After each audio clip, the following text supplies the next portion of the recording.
Chapter 12, Southern Sudan, 2009. An Iron Giraffe. A red giraffe that made very loud noises. The giraffe was a tall drill that had been brought to the village by the two men who had visited earlier. They had returned with a crew of 10 more men and 2 trucks, one hauling the giraffe drill along with the other mysterious equipment, and the other loaded with plastic pipe. Meanwhile, the land was still being cleared. Naya's mother tied the baby on her back and walked with several other women to a place between the village and the pond. They collected piles of rocks and stones and tied them up into bundles using sturdy cloth. They balanced the bundles on their head, walked back to the drilling site, and emptied the rocks onto the ground. Other villagers, using tools borrowed from the visitors, pounded the rocks to break them up into gravel. Many loads of gravel would be needed. Naya didn't know why. The piles of gravel grew larger each day. A clangor of machinery and hammer greeted Naya each time she returned from the pond.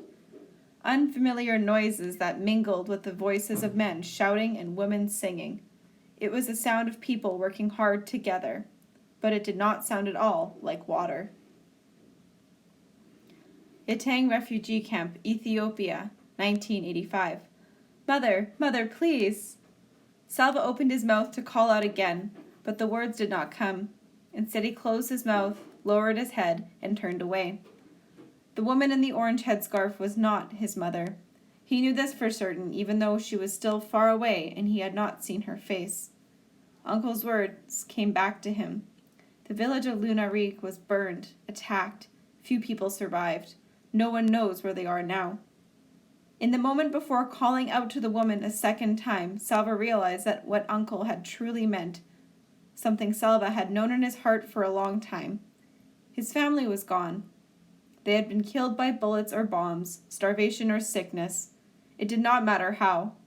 What mattered was that Salva was on his own now.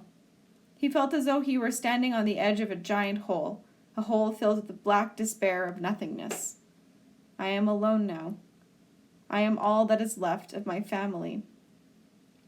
His father, who had sent Salva to school, brought him treats like mangoes, trusted him to take care of the herd. His mother, always ready with food and milk and a soft hand to stroke Salva's head. His brothers and sisters, whom he had laughed with again and played with and looked after. He would never see them again. But how can I go on without them? But how can I not go on? They would want me to survive, to grow up and make something of my life, to honor their memories. What was it Uncle had said during the first terrible day in the desert? Do you see that group of bushes? You need only to walk as far as those bushes.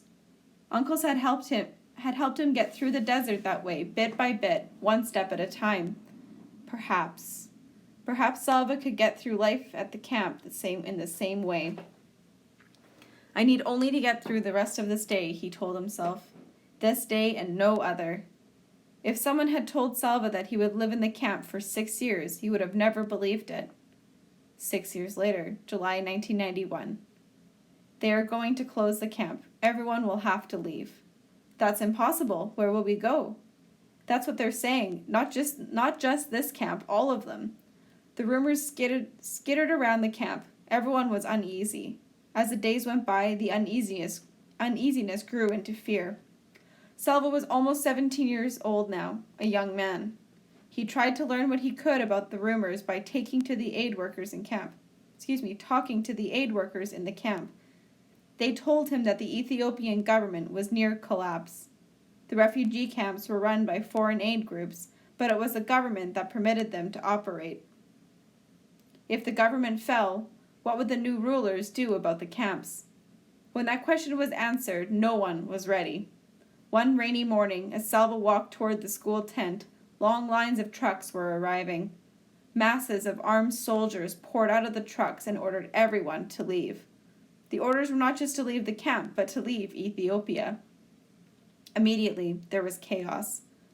It was as if the people ceased to be people and instead became an enormous herd of panicked, stampeding two-legged creatures.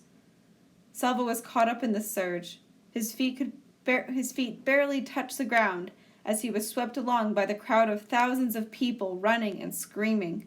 The rain, which was falling in torrents, added to the uproar. The soldiers fired their guns into the air and chased the people away from the camp. But once they were beyond the area surrounding the camp, the soldiers continued to drive them onward, shouting and shooting. As he dashed ahead, Salva heard snatches of talk. "The river! They're chasing us to the river!" Salva knew which river they meant, the Gilo River, which was along the border between Ethiopia and Sudan. "They are driving us back to Sudan," Salva thought.